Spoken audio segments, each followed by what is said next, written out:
Ayun, may galab shout out sa inyong lahat, Luzon, Visayas at Mindanao. Especially po sa mga kababayan po natin dyan, ng mga Manilenyo, no? Taga Maynila, mga Iskonians at sa mga nandito, no? Sa City of Manila. So ngayon po, meron po tayong vlog na kung saan yung mayora nyo marunong na. Natatawa ako eh. Yung mayora nyo marunong na. Marunong nang magparinig. Marunong nang magpatutsyada. Sabi kasi dito, actually, kahapon pagkatapos ng filing of candidacy ni Mayor Hani at ni Vice Mayor Yul Serbo Nieto, ay sinalubong nga sila ng kanilang mga supporters, no, sa malapit sa City Hall, no, sa yung bantayog ni Andres Bonifacio, yung KKK. So doon at ang sigaw nga nila doon, wala nang babalik. Wala nang babalik. Sabing ganon. So ngayon, samantalang nagsigawan sila ng ganon, wala nang babalik. Wala nang babalik. Ini-interview siya at tinatanong siya ng mga news outlet, no, especially ng ABS-CBN, GMA, TV5, kung sino ba ang pinaparinggan niya na wala nang babalik. Ang sagot niya ay sigaw lang ng mga supporters yun, ini-echo lang daw. Ini-echo lang ba? Para sa akin ha, ito ha, para hindi tayo sabihang fake news, ipaparinig ko po sa inyo. So ito po, panoorin nyo po Ayan, I will play, pakinggan.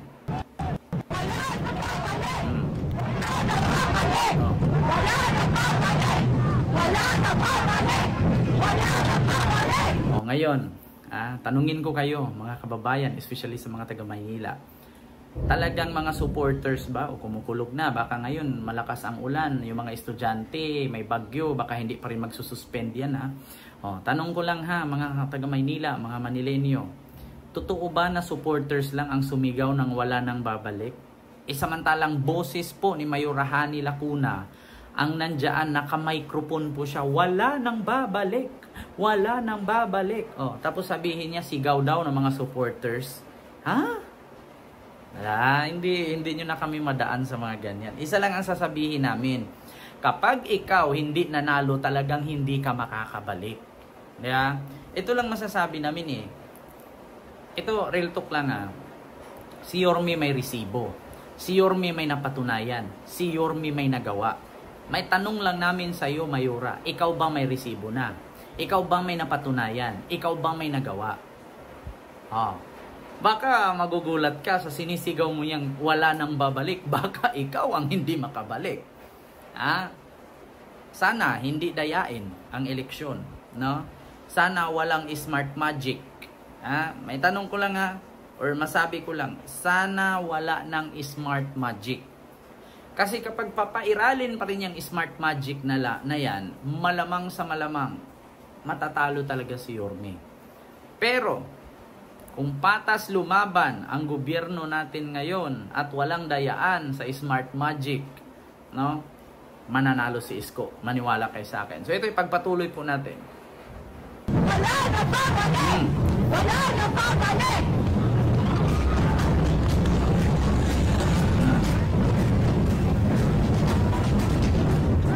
Mayor, kanina po nagtipon-tipon kayo, meron po kayong binabanggit na bawal po ang taksil, wala po magbabalik. May particular po ba tayong pinatutunguhan ito? Ay, wala naman po. Wala naman po. Yan po ay sigaw naman ng ating mga sumusuporta sa atin. Ini-echo lang po natin. Tignan nyo, wala naman daw siyang pinapatamaan na taksil at wala nang babalik. Actually, sa totoo lang, malalaman mo talaga yung sinungaling niya. Sa interview niya sa TV5, ang sabi niya, I feel betrayed by Isko. Pinagtaksilan siya ni Isko. Pero ngayon sa interview, di ko alam kung ang nag-interview sa kanya ay Philippine Daily Inquirer or ABS-CBN or TV5 or kung sinong media outlet yan. Ang sabi, Mayora, kanina may nabigkas ka na bawal ang taksil, wala nang babalik, wala nang magbabalik. Sino yun? Sabi niya wala daw siyang pinaparinggan. Pero sa TV5 News, klarong-klaro po nakalagay doon, I feel betrayed Diba? So, ano bang ibig sabihin ng betrayed? Taksil. Pag trinaydor, trinaksilan.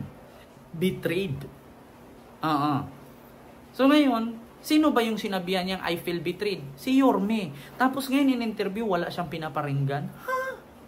Paano ka ngayon paniwalaan ng taong bayan ng Maynila at paano ka iboboto ngayon? Isinungaling ka. Klarong-klaro dun sa TV5, hanapin nyo sa News 5. In-interview siya ng TV5 News. Sabi niya, nag-usap kasi kami niyan by August pa na ang sabi niya kapag hindi daw siya palarin, pagka-presidente, hindi na siya babalik pagka-mayor ng Maynila. Parang I feel betrayed so ibig sabihin pinagtaksilan siya, trinaydor siya.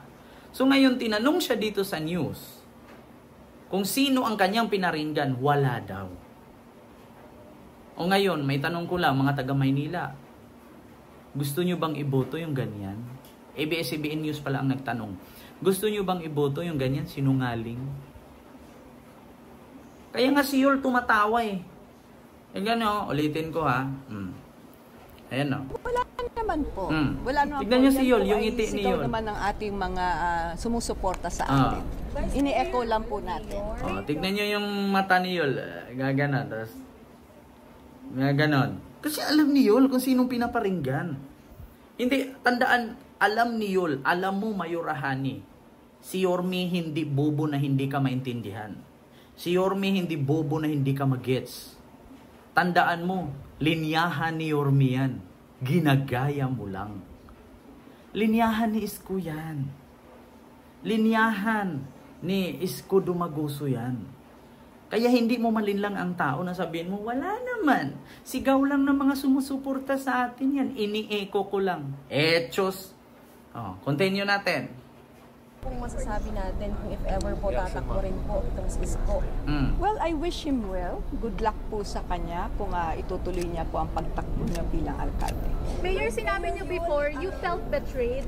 Yes. I wish him well daw kung itutuloy ang pagtakbo bilang alkalde. Actually, para sa akin, kahit hindi mo na i-wish kami na lang siguro ang magsabi sa'yo na wish you well, Mayora.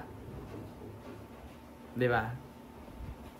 Ako, sa totoo lang, ako na mismo nagsabi. Yung noon, yung tatay mo ang tumakbo, nahihirapan, hindi na nanalo. Kaya tumakbong busy alkalde, tsaka palang nanalo. Alam mo, sa totoo lang, Mayora, yung quality ng pagiging politician mo, hanggang councilor ka lang Kumbaga, nag-uumido ka pa nga pagiging vice mayor Hanggang city councilor ka lang talaga or hanggang barangay chairman. Hindi mo pa kaya, Mayora. Kumbaga, para sa akin, hasain mo pa. Hasain mo pa. Binigyan ka na ng pagkakataon ng tao ng Maynila para mapatunayan nila na karapat-dapat ka bilang alkalde o bilang vice alkalde.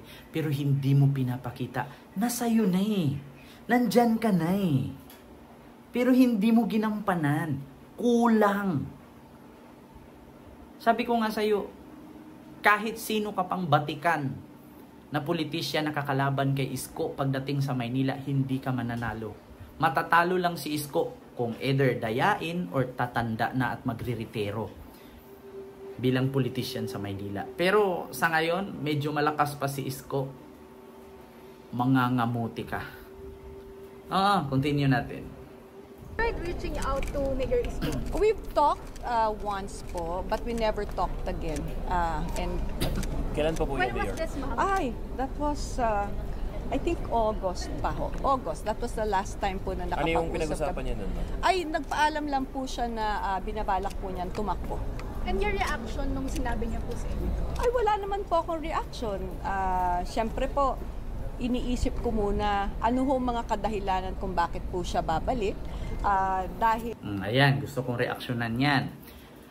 Iniisip daw ni Mayora kung ano daw mga kadahilanan kung bakit babalik si Yorme pagka alkalde ng Maynila. Simple lang, Mayora Yung mga inumpisahan ni Yorme, hindi mo pinagpatuloy. Ang dami pong inumpisahan ni Yorme na hindi mo ginagampanan at hinahayaan mo. Ang Divisoria madumi, ang Maynila madumi, ang Maynila magulo, ang mga proyekto hindi natuloy. So saan yung sayo? Naging mayor ka sa pangalan lang, pero sa gawa wala. Yun ang katotohanan. Kaya si Yorme ay babalik pagka-alkalde ng Maynila. Yun po ang katotohanan. Di ba, mga kababayan? So yun lamang po. No? Hindi na po natin masyadong habaan yung ating reaction. No? Ipagpatuloy natin konti ito. Bago ho siya umalis ng Maynila ay napakaklaro po sa amin ni Vice Yul at sa buong Partido Asenso Manileño, maging sa mga kababayan namin sa Maynila na hindi na po siya tatakbo pang muli. So yun po, napakaklaro po sa amin at lagi po niya yung binabanggit. Kaya nung siya po ay nagsabi na balak siyang tumakbo ulit, siyempre po napag-isip kami, ano ho ba ang tunay na dahilan bakit siya babalik? Klarong-klaro naman, Mayura. Alam mo kung ginampanan mo lang, Mayura, yung sinabi ni Yorme noon, ate, nagawa na natin, naumpisahan na natin. Ipagpatuloy mo. Kaya mo ba? Sabi mo, kayang-kaya. So, nasaan? Nasaan yung ipagpatuloy? Nasaan yung naumpisahan? Wala ka ng kilos, Mayura. Kung meron ka mang kilos, ikaw lang nakakakita, kami hindi. Ako as a vlogger, syempre naghahanap ako ng i-reaction, naghahanap ako makontent, wala akong nakita, Mayura. Kaya yun po yung rason. Simple lang ang katanungan. Kaya pabalik si Yorme, pagiging alkalde ng Maynila, alam niyo bakit? Nakukulangan siya sa kanyang naumpisahan.